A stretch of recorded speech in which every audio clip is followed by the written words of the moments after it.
Sa mabilis at agarang aksyon ng Cagayan de Oro City PNP, arestado ang 3 sospek na naaktuang nagnanakaw ng steel railings sa Makanan Flyover Carmen, Cagayan de Oro City. Ibabalita yan ni Patuluman Rhea May Sanchez.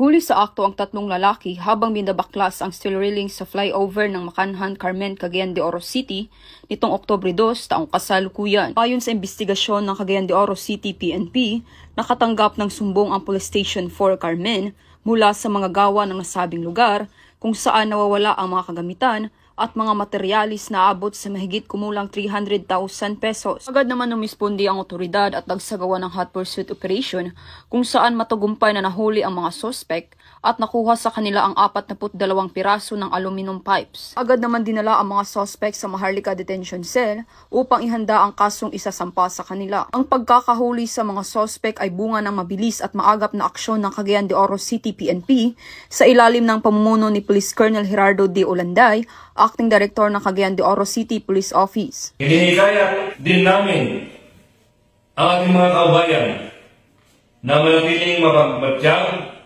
at makipagtulungan sa kapulisan. Mula dito sa Northern Mindanao, ako ang Police News Network Correspondent, Patrolwoman Rhea May Sanchez, alagad ng batas, tagataguyod ng Balitang Pulis.